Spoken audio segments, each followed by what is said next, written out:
Hello everyone, it's Helen from Journaling Planet, and today I'm going to show you how to make some washi tape out of magazine pages. Do you like my new Starry Night washi tape?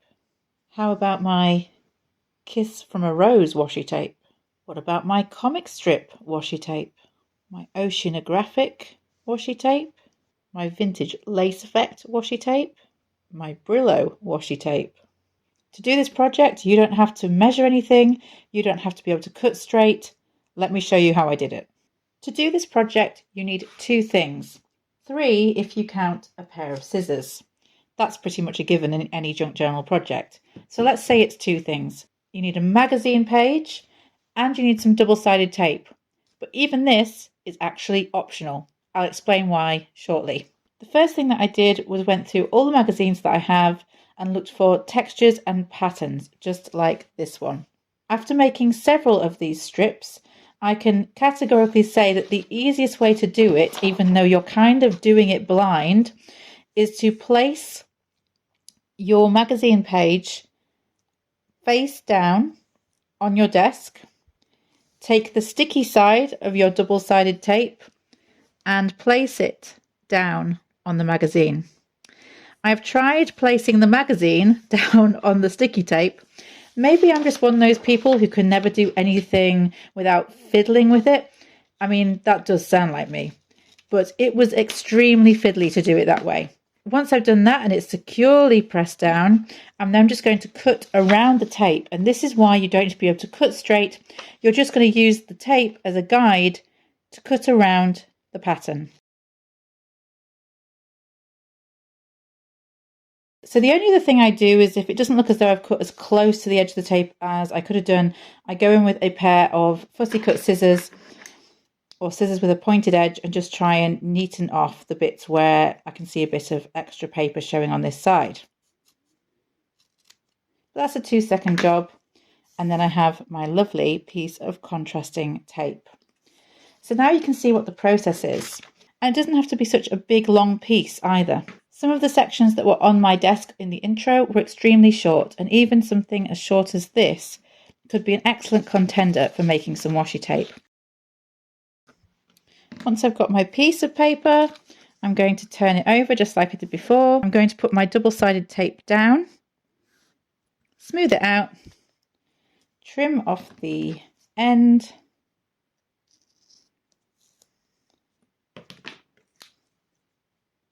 and trim round. There we have it, a lovely piece of DIY washi. For these bits that are being trimmed off, because you're cutting from patterns, they're going to be more interesting than your average scrap. So I'm going to put these in my scrap box to use for snippet rolls. Some other examples of washi tape that I've made. Alien green washi tape. From this article about a Thor movie. Yellow stripe contrast tape. From this article about The Last Jedi. Twinkle Twinkle Little Star washi tape. From this craft magazine about card making. It really doesn't matter what portion of the magazine you use to a certain extent. You could even just cover double-sided tape with some text, as I've just done, and create a text washi tape. So now that we understand how we make this, what are the alternatives to using double-sided tape if we don't have any? Honestly, the double-sided tape is not necessary if you have glue stick. You could just cut very thin strips of these textured pieces and glue them down. Because cutting straight is a challenge for some of us, you may be better off putting the piece of magazine into a guillotine and just cutting in strips to create your washi tape. So the double-sided tape, as you can see, really is an optional extra. Now that we've made some washi tape, let's see how we can use them in our projects. Here are a couple of stray bits of masterboard I had lying around that have also been made using old magazine scraps. Let's see what I can come up with when using my DIY washi. I'm going to aim to make 2 beautiful tags using my new washi tape, perhaps with some other embellishments thrown in.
Okay, after quite a lot of what can only be described as messing about, I have created these two really lovely tags. On this one, I tried to make the washi tape a little bit more dominant in the background using as many different types as I could. And I think it gives it a very interesting abstract pattern. All of these images are cut from magazines as well. I'm restricted myself to magazine images. The only thing on this tag that isn't from a magazine is this paper, which it looks like craft paper, doesn't it? But it's not. It's from an old planner. Do not be fooled. I am still upcycling things, even when you least expect it. So it is a completely upcycled piece of ephemera. All of the things on the back, it's just scrap brown paper. As you can see, it's super messy, super grungy. I just spattered it with some gold paint ages and ages ago. So it is a completely upcycled piece of ephemera. So that's that. And the other one, I decided to try and make the washi tape a little bit more subtle. So just a little bit of the text in the background, a little bit of the comic strip torn. I just tore it, and a bit of the Brillo, in fact, all of the Brillo in the background. And then this is just a piece of vintage magazine. This is also an image from a vintage magazine. These are words cut up from a modern magazine. So the only thing that I added that wasn't from a magazine is the ink stamps, just a few postmarks to give a bit of contrast with the green and the blue. I really like how both of these came out, and what I can say is that the washi tape works just like a normal washi tape. You can tear it, you can cut it, you can use it in the background, you can use it in the foreground, you can layer it up. Because the top is magazine, you can stick other things on top of it with ease, no problem at all. You can stamp onto it, no problem at all. The only thing it doesn't do is reposition. So when you stick it down, you have to be pretty sure that's where you want to stick it down, which is why I waited a while before sticking everything down on my pieces. I cut the washi tape to size and I just left it and let it sit for a while and looked at it for a while and decided, is that really where I wanted it to go? So something to consider there. That's probably the only drawback I can say about using this kind of washi tape over any other kind. So I hope this has been interesting. You might be sitting there thinking, Helen, you don't need a magazine. You could do this with scrapbook paper. You could do it with wallpaper. You could do it possibly with fabric. Yeah, you probably can. The reason that I wanted to use magazines exclusively for this is that I really feel that magazines get overlooked and people tend to buy things when they don't need to buy things. If there's a magazine sitting near you, you can see some of the things that I cut up from the magazines I've got were tiny, really, or they only had a little bit of border at the edge of the page or whatever it might be, but I used it. So I hope this helps you reassess your standard magazine page. I've been on a bit of a magazine kick recently, you may have noticed on the channel, because I have been asked over and over how I use magazines. This is how, or this is one way how, and I'm really looking forward to using the rest of my DIY washi in the next appropriate project. I hope this has given you some inspiration today. Please do share in the comments if you've done something like this before with another material. I'd love to hear about it. We'd all love to have the inspiration, so please share. Looking forward to reading those comments, and in the meantime, take care.